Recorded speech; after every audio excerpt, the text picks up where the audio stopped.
going on? This is SAMOKFIT checking in with you guys. Hope you guys are doing well, doing terrific. In today's video, we are going to be talking about RPE. What is RPE? Should you use RPE? When to use it and how to use it? Run through the money, the pressure be calling. Left on my blessings, I feel like I'm falling. The birdie is back. Tell me I'm garbage, I'm going through something. That's why I ain't calling. Phone and progression, it's all that I wanted. The phone in affection, I summon and dub it. Hey, before we get started, so let's break this down. This is just a conversation that I'm having in my head. I'm just gonna give it down to you, unloaded, raw to you guys. It's not scripted by any means. But yeah, without further ado, let's get to it. So I'm gonna break this down into a few segments, right? And I'm gonna be talking about, why I'm talking about RPE. What is an RPE? When to use an RPE, and who should be using RPE. So to begin with, why am I talking about this subject? So I posted a video on Sunday covering my training, leg training this past weekend. Talking about, it's an RPE of so-and-so and whatnot. And I told people and asked people to guess, or what kind of RPE does that look to them. And a lot of people kind of got the skill wrong a little bit. And I've got multiple questions in the past about, hey, RPE, how do you apply that? And people are just like very confused about that term or how to implement that in their strength training program. And if you know any of your favorite YouTubers or athletes, Russell Horry, I know you've heard him a lot of times say things along the lines of, oh, I'm squatting this rep or this set should be an RPE of so-and-so. And I see in the comment section, people are just not understanding, or people are not understanding what an RPE scale is. So that is the reason why I'm talking about this topic, and hopefully I can educate you guys and you can apply that and go forth and make some gains. So that is the reason why I am talking about RPE. So what is an RPE? RPE is a rate of perceived exhaustion.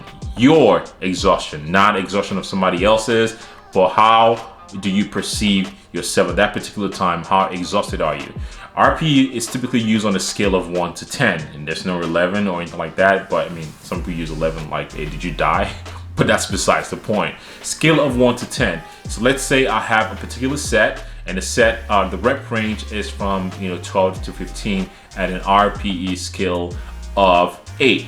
Meaning by the time I get to 15 reps, I have 2 reps left in the tank. If my life depended on it, if somebody put a gun to my head, I can force out or push out at least 2 more. If you are using an RPE scale of 7, that means I have 3 reps left in the tank. If my life depended on it, I can get 3 more reps out of that equation, and so forth. I should encourage you that you shouldn't be aiming or training for anything lower than 6.5, or you can put a percentage on it, saying 65% of your 1 rep or 10 rep max. Meaning for you to induce a growth stimulus, you need to be at least around 65% of your 10 rep or 1 rep max. Just a little gem that I can throw out there. So essentially that is what an RPE is. And sometimes you might give it interchange another phrase called IRR, or acronym called RIR. I dare you say that 10 times. It's a tongue twister. But RIR is reps in reserve. So it's almost similar to an RPE scale. Let's say if you have reps in reserve of 3, meaning you have 3 reps left in reserve. Meaning by the time you finish a particular rep, you have you can push, if your life depends on it, 2 more reps. If you have RIR of 4, you have 4 reps left in the tank, which will be on an RPE scale of 6 because you have 4 left in the tank. Hopefully you guys understand the combination of 2. So you can use both interchangeably. Just depend on what kind of terminology you want to use, what kind of terminology is better to understand for yourself, or if you're trying to explain it to somebody else. So that is what an RPE is. When should you be using RPE scale? If you are trying to make some gains, you should be using an RPE scale, because you don't want to hit, let's say as gyms are opening up right now, you're getting back to your workout routine. A lot of times you are getting excited. If you ever watched my last video, I talk about not getting too excited and leave your excitement hat off and putting your smart hat on. You are going to go to the gym for the first time. You don't want to blow out your gasket going to the gym for the first time, but you want to train smart. You want to go with an RPE scale of, like, let's say 6.5. Like I said earlier, you want to stick with that RPE scale of 65% of your 10 rep max or 1 rep max to induce some sort of stimulus growth. So when you get to the gym, you're not week 1, you're not gonna be going to failure. Yes, I know this controversial topic out there. Like, how intense should you be training? Should you be training to failure all the time? But RPE allows you to make sure you are putting yourself in a very linear, progressive manner to slowly ramp up your intensity as the life cycle of that mesocycle is. Let's, for instance, if you have a mesocycle of 4 weeks, the week 1, you're not gonna go in and trying to empty the tank on week 1. No, I personally like to have clients use an acclimation period, meaning you have a time to just fine-tune your techniques, make sure you are working, things are moving right for the first week, but you're still stimulating some growth at about 65 to 70% of your 1 rep max. And we slowly ramp that up to week 2, an RPE scale of 7, meaning on your main lift or your secondary lift, you are shooting for 3 reps left in the tank. Week 3, RPE of 8, slowly ramp up and up to ramp that RPE scale up week to week, and by the time you get to like 10 week, for instance, you are going for your overreaching week, meaning you're pushing your central nervous system, you're tasking your body. After that, you have no choice but to take a deload. So that's typically how you should be programming yourself on, or when you should be using that. You should be using that if you're trying to slowly put yourself in a linear, progressive manner and ramp up your volume, and not just go into the gym each day, each week, and empty in the tank. That is a recipe for disaster. That is a recipe for getting earth. That's a recipe for getting hurt.